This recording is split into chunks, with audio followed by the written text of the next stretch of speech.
You're listening to Inclusive AF with Jackye Clayton and Katee Van Horn. Hi, Jackye. Hi, how you doing, Katee? So my office is a little chilly today. So I've got two little doggies in here, but they're spread out across the room. So they're not helping me to stay warm. And Penny actually stole my blanket. So, it's just a whole situation up in here. Well, here in Texas, by the way, it's 82 degrees. And I just had a reminder of 2 years ago how we were completely snowed in. So right. How is that possible though? Because it's like 60. But pray for the polar bears, and just in case anybody missed it, this is the Inclusive AF podcast, and welcome.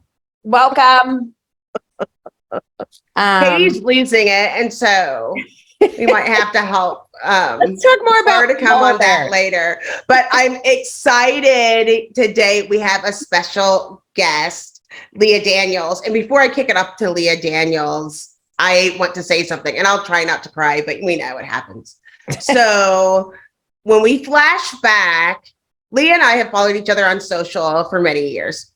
And whether it be Facebook or LinkedIn, I don't even think at the time we were connected. I don't remember. Anyway, when I lost my job at Hiring Solved, and I posted it like the next day, and Leah was like, well, let's get on a call. Like instantly it was like, let's get on a call. And it was like, what do you want to do? And like, let's just talk about your plan. And I'm like, why are you spending all this time with me? And Leah was like, because I care about you. I want you to be successful. Like really like, and it was like so surprising. I mean, I know I do a lot of activity socially and I have a lot of connections, but it was a very few number of people that actually reached out and was like, let's talk. I'm here for you. And Leah was one of the first people that I talked to. And I never forgot that. And I never will. So I'm honored and humbled that Leah Daniels is here. And with that, I will kick it off to you to tell our listeners more about you. Thank you, Jackye. Oh, I know, right? I'll make you cry and then introduce yourself. That's fun. It's okay. Just a few tears. Hi, everyone. My name is Leah. And as Jackye mentioned, I've known her for a very long time. And, Jackye, it's interesting because you're right. Like, and we're seeing this right now with the layoffs. People lay off and everybody gives their thoughts and prayers on social and moves on. Right. And then they do the opposite, which is they put it on you to reach out to them. And you see a lot of that in social, like, I'm thinking of all of you. If you need help, I'm here for you. And it's interesting because it's a different responsibility dynamic. And I mean, you have brought this up a couple of times over the years.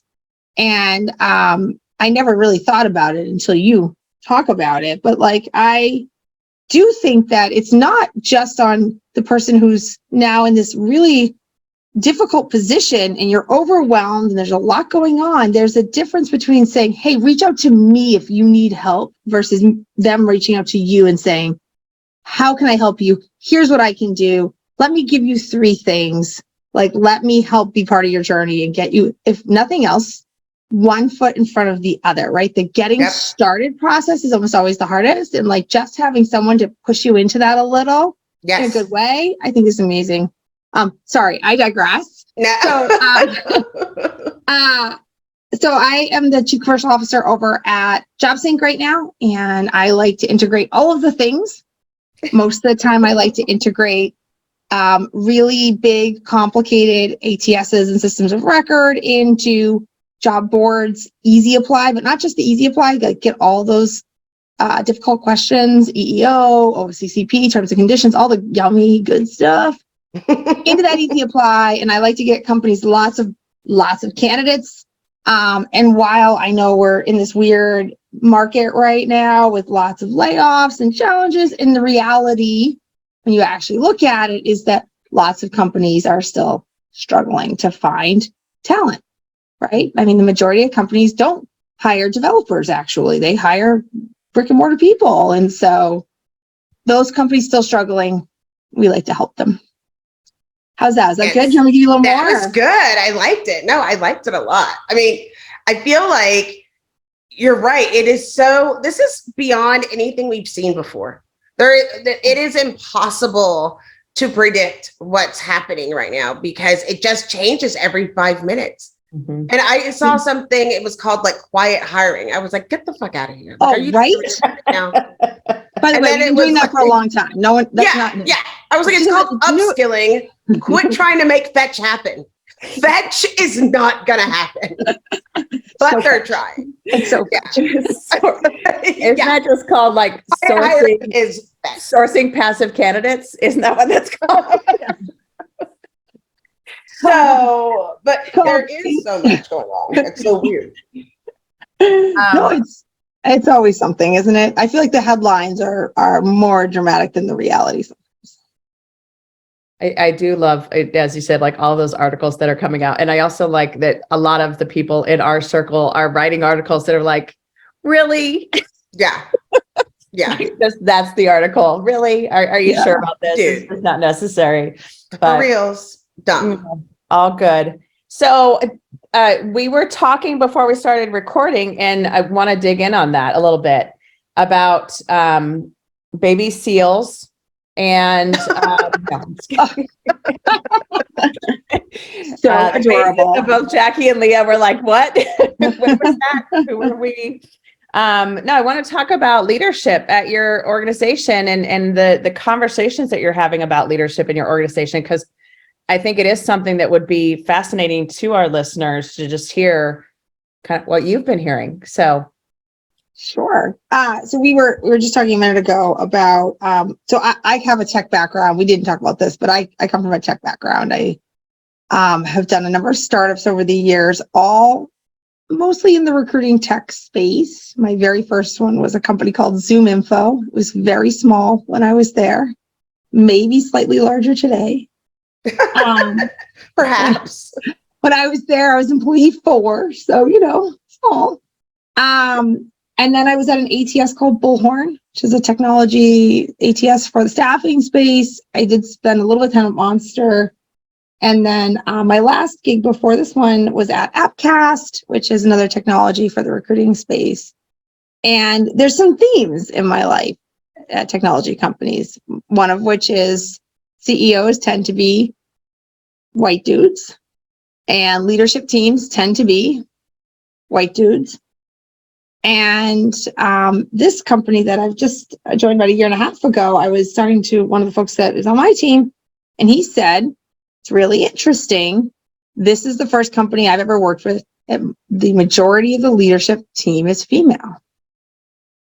And so we started talking about like how that creates a different culture, a different environment, how meetings are different, how expectations are different, how communication is different. Everything is a little bit different because you have this different dynamic that's at the top than when you've got the traditional male hierarchy. So that's where we were starting from. And, Katee, what did you want to jump in on that? yeah, I think each of us have experienced that only, that place of only in different ways. And even being in HR, which we know is dominated by women, it is usually that, those even senior leaders in HR that you're working with that are men. Yeah. And it is so fascinating that, I get excited about, all these, especially right now, we're seeing all these, hey, so-and-so has a new job. Hey, they have, additional position, or they have a new position, Rocky Howard being one of them that just announced a new role or, taking over more at the Mom Project, which is awesome. And seeing these senior leaders that are women, that are strong women, that are women of color, all of these different things, taking over these roles, because it has been so difficult to be the only in so many rooms when I'm, dealing with the voice of reason, which is, oh, you're just being HR, you're just being the police, or you're just, whatever. Yeah. So it is fascinating. And I love that they took that it even is remarkable to them and they recognize the difference in how things are done. two stories really quick that I think you'll find hilarious. One, we had a team meeting, and the day before the team meeting, all met at this big house, or this restaurant. We all went, we're sitting there, and it was only women there. And we were like having wine and charcuterie and laughing and giggling. And I was like, no one looking at this table says, I bet you that's the executive team of a software company. I was like, they all think this is like the PTA or like whatever. And we were cognizant of that everybody just thought it was like girls' night out. And then flash forward, we were in a meeting, and Kieran, there was some like internal struggle, and all of us had said different things to other people. And it was one of those things where it was like, Kieran was like, I need y'all to get together. I need you to knock it off. And y'all need to get together and do all these things. And of the 12 people on the executive team, we have 3 men and 9 are women. And one of the men said, we're all executives. I think we have executive functioning. And all of the women just like, were like, okay, so Kieran's not going to say it, but it's us. All of us are having a problem. We have not invited y'all into this problem because we thought it was worthless to bring you into the fold in this scenario. And it was just funny because all the women got it. Nobody felt offended or whatever. We all knew behind the scenes. But then the guys were like, why is it necessary to have this conversation? And I think people do operate differently. I think men and women, I think men are from Mars and women are from Venus. I have only said to male leaders, and I have never said to one of my female colleagues or leaders the following words: I don't need you to solve this problem. I just need you to hear me. Mm-hmm. I have never had to say that to a woman. Have you ever said that to a woman? I have said it to men. I bet you have too. No, mm-hmm. I have never said, I've said it to men for sure. Now I have coached women to say it to men. Yeah. But isn't it interesting that intuitively, you've never said it? Like, at least I haven't. I'm assuming you haven't because I'm just presuming that. But I have never said it to one of my female colleagues or anyone else in the executive leadership team that is female. I have never had to say to them, I don't need you to solve this. I just need you to hear me. I have always had to say it to my male colleagues because they do go into I'm here to save the day. And I'm like, yeah, just for the day. I just need you to hear me right now. Yeah. Yeah. If you could just listen, that'd be great. Or I already have a solution. I'm just venting. Yeah. Yeah. To be fair, I also have to say it to my husband. So there's I get it. But when you start to think about this interpersonal dynamic and the differences, it is even as far as that, right? Where you have to say to them, don't fix this problem. It's okay. I can fix it. But you need to be aware of it, or you just need to know this is happening around you. I'm just giving you a heads up. But don't jump in. I don't need more people in here. I need less.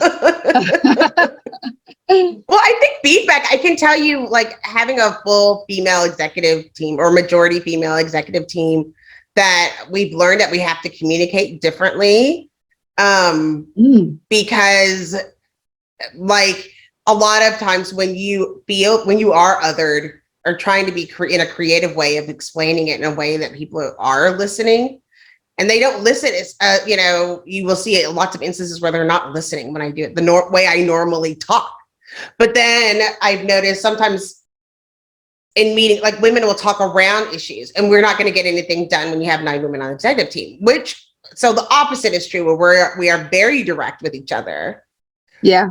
And people seeing that aren't used to that. Mm-hmm. And at first you can see their faces when, we're talking about something, and one of them was like, this is the bottom line. We don't have to have a discussion right now. Let's take it offline. And people are like, are y'all fighting? And it's like, no, but there is more to have a conversation. It just isn't right now, but people aren't used to seeing that. What is that? Why is it presumed that women are fighting? That same conversation between a woman and a man or 2 men would not be assumed to be fighting. What is that? I feel like it's the same thing as when they think that Black women are angry. Yeah. you're hearing the frustration of me trying to get you to listen, and that they assume like this is a fight. No, we can have.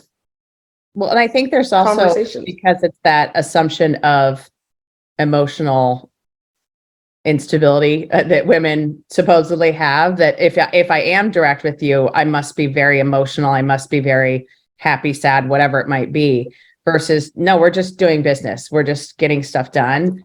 And I'll say, in the leadership team that I sit on, we're about 50-50 split.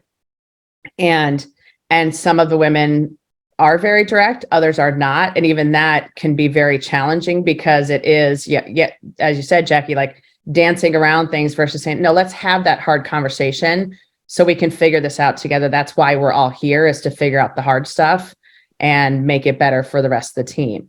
So it is, it's one of those things that I think you have, even amongst, groups of men or groups of women, you do have those folks that their style might be, I don't want to, it's that, I lived in Minnesota for a while. It's that Minnesota nice, where it's the passive aggressive, Yes. like, oh, I've done that leadership team too. That one's difficult. This one that I'm on right now, we said this a few times. We still say it now every once in a while as a reminder. But we talk about the leadership team as your first team, because the thing about a leadership team is you actually have two teams. You have the leadership team, and then you have your team. And it's easy to get into my team.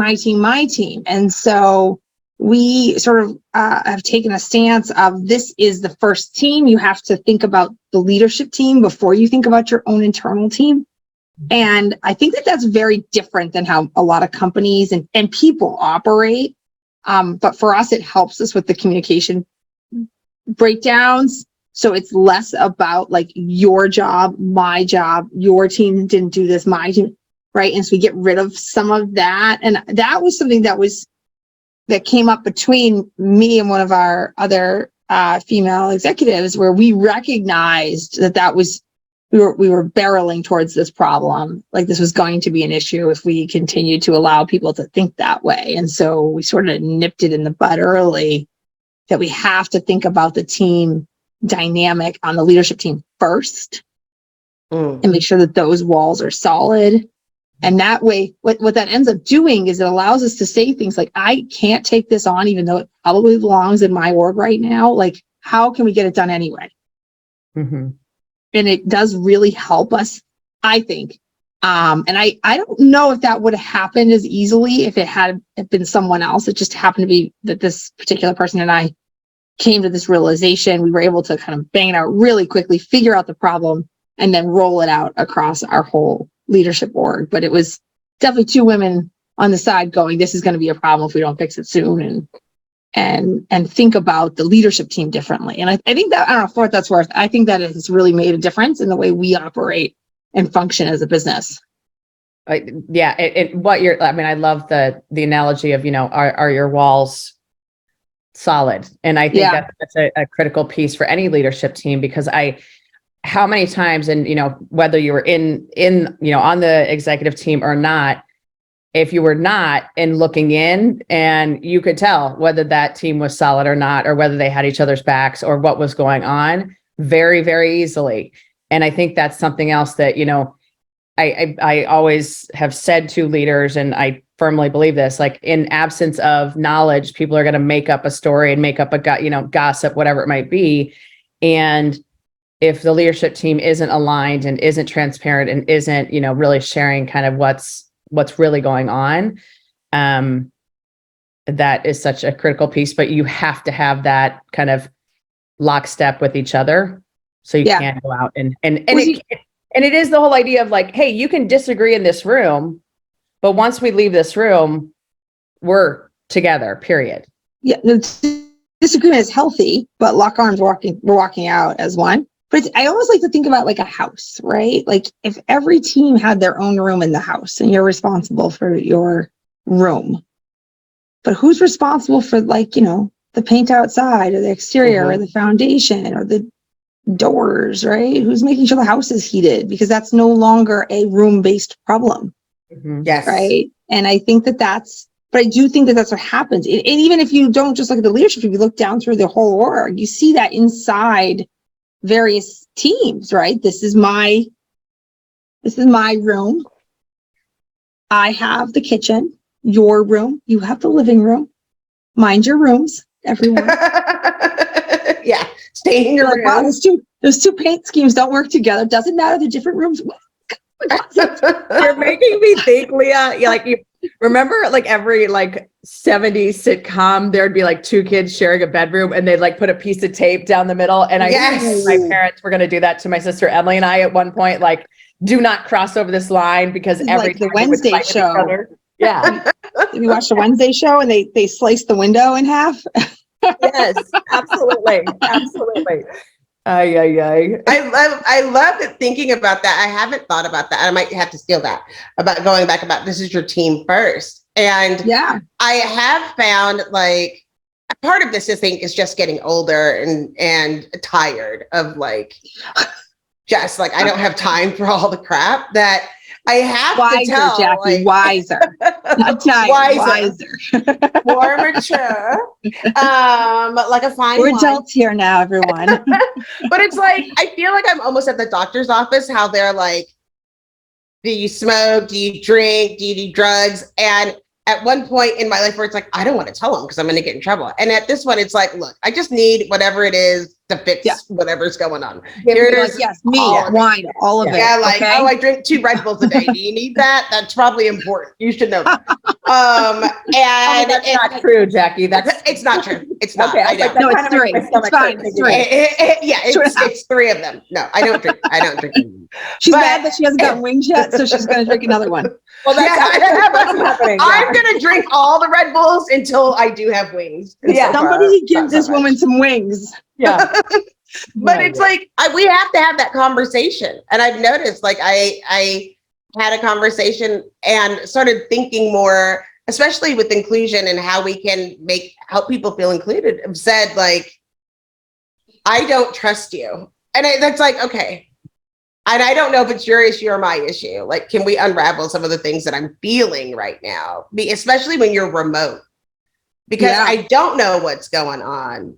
And there are times where it's like, do you even work here? Do you work here, with your coworkers? Because I can't see you. And it's different if we were in the office and I could walk by and I'll be like, oh, obviously something's important or something's going on or whatever. But being remote, you have to have that commitment to each other. And I think it can be challenging within those times. And I think there are new rules of work. And even we can laugh at quiet hiring or upskilling or whatever they're calling it. But I mean, the world of work is changing. We are not done with the roller coaster. No. We're like still on the ascent up. Right. And then at some point we're going to be doing that weird dangle moment where it's terrifying. I'm waiting for that. Yeah. And then maybe we'll go for the actual ride. Yeah. Or there's one at Cedar Point that is like little bumps before you actually get to the big hill that is the scariest thing ever. And you're turned upside down and everything like that. I don't ride roller coasters, to be clear, because it makes my stomach hurt thinking about it. But yeah, I think my thought is it's not even that it's going to be like, oh, this is a roller coaster. It's just, this is the new way of work. Yeah. Period. Like, I just think it's going to be this way kind of moving forward, that there's going to be major shifts and major swings. And especially if you think about Coinbase just announced another layoff, and, you think about everyone that was running to get jobs with any type of Bitcoin type role. And, it's almost similar to the .com era where everyone's like, oh my God, I'm working at the coolest .com. And that was like, oh wait, no, it's not. We just had to close our doors, Yeah. So, but it's not like 2008. Like, it's not like 2005 with the .net and those bubbles. It's like, oh my God, are we making money? Like, we have investors? Like, there are these companies that are like, woohoo, like nobody even heard of them. Nobody knew Yeah. all this open AI crap and all of these companies that are like, oh yeah, I invested like 3 years ago. I had no idea. There's 4 of us in a garage. And there's like a picture of like these, programmers in a hot tub go like, oh my God, we have so much money. And then in the meantime, you have these other people that are like, we sell houses and the interest rate is at like 10%. Like nobody would know that, yeah, an 1,800 square foot house would go for $1 million. Like nobody, Right. The whole world changed so fast over the last 3 years. Right. And we were already barreling in this, like, if you can put your brain back to like February 2020, we were already at like a 3.5% unemployment rate then. We were already really low. And then the world ended. Unemployment went up to 20% in April for like a hot second. Then the world realized it couldn't end. Like that was an unacceptable place to be. So then we decided to reopen it, maybe too fast, maybe too slow, depends upon who you are and where you lived. But we did. And then all of a sudden, everybody, and even in that 3-month period of time between March and May, changed their behaviors. Mm-hmm. Right? Like I don't go into Targets anymore because they'll do the shopping for me. Why would I ever go back into a Target? Because when I go into Target, I impulse buy like crazy. Now they just bring me my things and they put it in my car. That is a behavioral change that I will unlikely undo unless they undo the thing that they do, right? Like these are big shifts in our behavior and how we buy, how we consume, whether or not we hang out with people anymore. Some of us were fine for 3 years by ourselves. I found out I was an introvert. And loved every second of it. There are people who disagree with that statement, but I feel confident. Right? And all of that personal behavior does translate into our work behaviors. There's right, because now Target employs people to walk things out to my car. Right? They didn't do that before. Target didn't have shoppers and walkers that existed, and now they do. These are real jobs that real people have that they pay them an hourly wage on, right? And now that's competing for the pool of humans to do the work. Yes. And we're already short on humans to do the work. Yeah. It's really interesting, right? So all of these little things have added up into a dynamic in our work environments, who we're hiring, what jobs we're doing. And, we look at this whole thing with the layoffs, most of which are software. Although I saw the other day, McDonald's added into the mix. I was like, you guys just had record profits and record sales, record profits. And they're like, we're going to go out of here. Like, we need to tighten our belts just in case. I'm like, oh, goodness. But again, those are higher paid professional roles that we're seeing, many of whom I think, we pulled out of the hourly workforce to fuel the professional workforce over the last couple of years during this hiring sprint. And I think companies maybe collected people a little bit. They overindulged in their hiring because can't get anyone, quick get everybody just in case. And now we're sort of rebalancing on that. But I do think it's going to be interesting how that all shakes out. I think we're going to see some entrepreneurs come out of it. That's one of my bets. I think we're going to see some new companies. Yep. And I think they're going to apply for jobs and they're going to hate it. And a whole bunch of them are going to go try to build recruiting technology. They think they can build a better mousetrap. And God, maybe they're right, because we could all use a little help on that. Well, Right? it's so interesting that you say that, because, Jackye and I talked about some of the stuff that we saw at HR Tech this past year. And I think that's so true. Like the idea of going back into an office, I think is so abhorrent to people that they're like, I'm just going to do my own thing. Or I'm going to join the gig economy and not have a boss. And, some of these different things that folks are choosing to do. And, it is just so fascinating, like even Black Friday. So you were mentioning Target. I know most of the, most companies, they didn't do the Thursday midnight thing that they've done in years past. Cause it's like, no, people are all doing their shopping online. There is no point. There isn't going to be a stampede at midnight. So they're closing the doors, opening Friday morning, whatever, but also they're not getting in so much traffic exactly because of, the reasons you're stating. Yeah. And so it's just a completely different mindset shift of where are those jobs now, and how, think about like the 20-ish year old folks that you have in your life. How many of them are driving for Uber or Uber Eats, or, some of these different things. And that's another one that I'm like, that was never an option for us, to have that extra money or to be able You had to do be a that taxi cab driver. Right. Right? Like Like no that one was was going to go get their yellow cab. Yeah, no, that's not. Yeah. And so I think those are some of the things too that are just completely shifting the way folks are working. But I will say for me, and not to speak for either of you, but I think the other piece of this is the living wage piece, that this is where also companies are falling down, because you have to pay a living wage or you will not find workers. End of discussion. That's all. And I don't think folks have completely come to terms with that.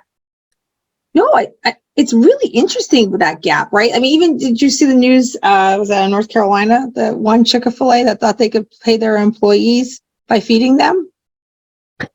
Just so you guys know, that's illegal. Just a little Thank disclaimer. you for the Not tip. an attorney. It's definitely illegal. Wow. Forget a living wage. They weren't going to pay them at all.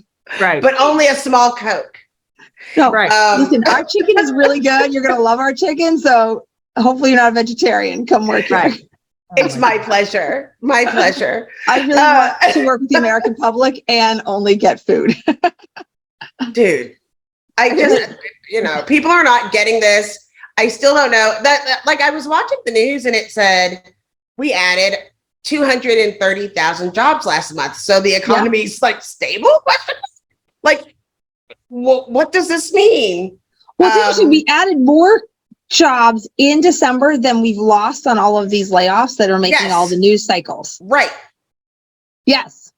That's why this is like bizarro world. It is a very specific place that we're seeing these layoffs. But the problem is that these are big companies that could afford to, I was calling hoard talent. They could afford to hoard talent, and they did. And they are companies that make the headlines. Like, who doesn't want to report that Salesforce is doing a layoff? Right. Like, who doesn't want to report that Meta is, right? These guys can't, the news can't wait to see these big companies fail. And so that becomes the headline. But you're like, if you look from like August or July through December, we added more people in December alone than we lost in layoffs in that whole group. Like, it's just, the math is not there to support the headlines at all, but the headlines are juicier. Well, amen. And so I'll give you a personal example. You're both TA, this. Like, I remember working at GoDaddy and we were in Sunnyvale, California, one of our offices. Microsoft was 2 floors up and Google was literally across the parking lot. And they're offering people, $500,000 all in, total package. And it was like, we can't compete with that. That's like, but there has to be this reckoning at some point in the future. And I think that's part of what we're seeing right now, is that you have some of these jobs that are not even making a living wage versus these jobs that are so completely out of whack that it doesn't even make sense. And so, I think that's where those headlines are like, well, good, because it is like, this was just so wackadoo for anyone that was in recruiting to try and compete with some of these big names to find talent. Yeah. Without completely bankrupting your company. So, but on the other side, to your point, the livable wage, we're looking at these companies who are trying to, I'm watching this pay transparency stuff roll out in real time. And so this is fascinating because you've got the states like Massachusetts who proposed it, but then didn't actually sign the law. So, but we have our own little one, which is you can't ask people what they make. But you're watching these pay transparencies, and are seeing these companies that are still pushing through like $1 to $1 million an hour. And I was like, just so we're both clear, one, that first one's illegal, and the other one, I don't care what the job is, I'll take it. I'm definitely qualified. That's right. Hire me right now. $1 million an hour, and I am in. You can drop a 0, and I'll still take it. Right? $1 million. Okay, so why does that happen? Well, because they're like, I don't know, like how, because they haven't thought through how to handle any of this stuff. They're afraid of their current employee base and they haven't done the analysis. They're also afraid of one position in multiple states and locations and the fact that they've got variable rates by state. Like, so do we end up with the great like balancing of wages? Like, this is a one for me. Like, I haven't figured this out. Like, will we just see all wages start to come to a stasis where you stop seeing the higher prices on the coasts and like lower in certain places in the middle. Like, what happens with wages? I think this is going to be really interesting too, as we see all of this play out in the next couple of years. 100%. And I also think it's fascinating. You just mentioned the coast. Like, I think that's another piece, is that so many companies, because they are hiring remotely, it is, okay, well, we pay, I'm going to make up a number, 100,000 for a software developer or whatever. Yeah. It doesn't matter if you're in San Francisco, in Arkansas, in, Florida, wherever. That's what we're paying. And I think that's the piece that also, to your point, people can't wrap their heads around that at all. I mean, that's what we do. We pay Seattle no matter where you are. Thank God, because I live in Waco, Texas. I would make $5 an hour in Waco, Texas. So what you're saying is you actually do make $1 million per hour. I make $1 million an hour. Put your finger up. Put your finger up.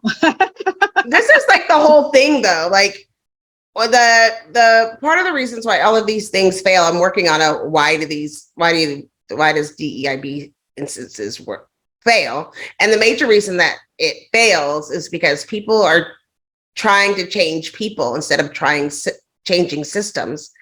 Changing it so you have to apply the salary or put the salary range is changing the system. It's changing the system, which will ultimately change the narrative. But what happens, as we know from an HR standpoint, it'll just get really weird. There'll be new code skills. There's always something. But, hopefully some people are going to get better, I want to see with this is my wish list. When you put a job description out and you have your requirements or your nice to haves, you have like low salary requirements, mid salary, nice to haves, high salary, must haves. Like tie that salary range to like skills or requirements or whatever it might be, because you know what? Otherwise that range is just how good of a negotiator are you top to bottom. Like, I don't think we solved the like women being paid less problem. I just think women end up at the bottom, men end up at the top of the range, right? Tie it to the like actual bullet points. Let's see somebody do that. Ooh, that's a good one. Well, I think we already. I stole that from someone else too. I think folks do that for like interns. Like, oh, if you're working on your bachelor's, we're going to pay you this much. If you're working on your master's, PhD, whatever, MBA, whatever it might be, it's this. Like, so that makes total sense. And especially when you start thinking about all of the, like, hey, if you're a senior developer versus a junior, you're already doing that. So it's the same thing, and putting that in the document. Yeah. It's brilliant. Like, why wouldn't it? I think that just takes away more of the leverage that we see that doesn't, work out to be fair. It just works out to be, what did you make before? All right, well, so I need to put you at the top of the range because you were making a lot before, right? As opposed to this is the value to the business. The other one I want to see us get rid of, because this one drives me crazy, is years of experience in a skill. Like, if it takes me 1 month to learn a skill, it takes you 1 year to learn that same skill. Why does that make you better? It took you longer to learn it. Because some people don't learn. Just because they had it, they didn't. And some people do. To be clear. Oh my God. It's true. It is true. Yeah. But a sales leader that's had 20 years experience versus 10 years experience, but they're both at the same level in the business. Why? I don't understand why the years matter. And it's a thing that bugs me sometimes, that we see years apply as a reason for salary, as opposed to like ability to get something done or accomplished or. Because what does that look like? I mean, I don't know. And I always ask, what does 2 years of experience look like? Well, it looks very different depending upon who it is, where they had that experience, the environment that experience was in. Like 2 years in a startup looks real different than 2 years at IBM. Can you see the grays in my hair? I've been working at startups for freaking like 7 years now. Well, I hear you. I got like a whole patch of them I'm working on right now. We're all aware. And I think it's kind of like dog years. Like if you work at a startup, every year at a startup is like 7 years or something like that. I'm pretty sure. Definitely 10 years experience for that. Oh, Nelly. Okay. So we're gonna kind of wrap it up. I just want to keep talking because I'd rather do that than work for the rest of the day. But so Leah, what is one thing that you want folks to have I know we just went like all over the place. What are some things you want folks to remember from this episode, or things that are good calls to action, takeaway, that kind of thing? I mean, I think we did cover a lot, didn't we? I think there's a lot here that we can all do to think about how to build our own internal teams better, right? We kind of talked about it through different lenses, but how do you define out what your team looks like? Where's your first team? Where's your second team?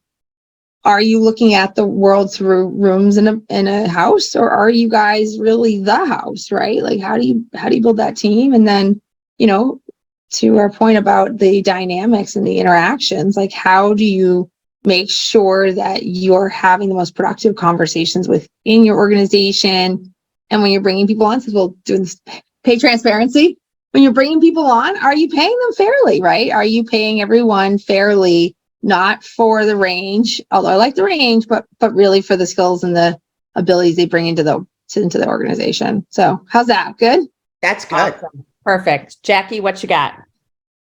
I love that house reference, but I also want to scroll all the way back and say, we don't know what's going on right now. Like, you have to, and there are some people that are wildly successful, and there are some people that are hurting. So, be a resource. If you could be a resource, be that resource. And then also internally, don't make it easy for people to leave because you're like at some crappy company. It's hard. Finding talent is hard. And it's getting more competitive, and we are seeing different people who are being laid off. These are not first level workers. These are tenured professionals. It's going to be more competitive. So make sure that you are being fair internally, and that you have the emphasis on the right syllable internally to get people what they need. For me, I think it's the trust piece and building that trust. And that crosses so many different things. The home analogy that you had, the, transparency of pay, which, I think that's going to be more and more critical for everyone to be aware of and be thoughtful about. It's the trust as a leadership team to be able to be transparent with your folks. And, all of these pieces kind of add up to a culture, to Jackie's point, where your people want to stay. Your people want to put in the work. They want to do what they need to do. And also, quit making people come back to the office. Nobody wants to do that. Just nobody. Just that's all. Full stop. I know we didn't talk about that, but I just saw some article this morning that was like, oh, so-and-so company's making them, come back 4 days a week. I'm like, just enough already with that business. That's all I got. Leah, thank you so much. I want a new car if I have to go into the office. And by that, Same. I mean, I don't want to pay for it. Like, Right. I want, you company need to cover my transportation. I want car service. That's what I was going to say. I want them to drive me to and from work. Yeah. Yes. With a New York Times or Washington Post cup of coffee and bagel and cream cheese. Yes. Every day.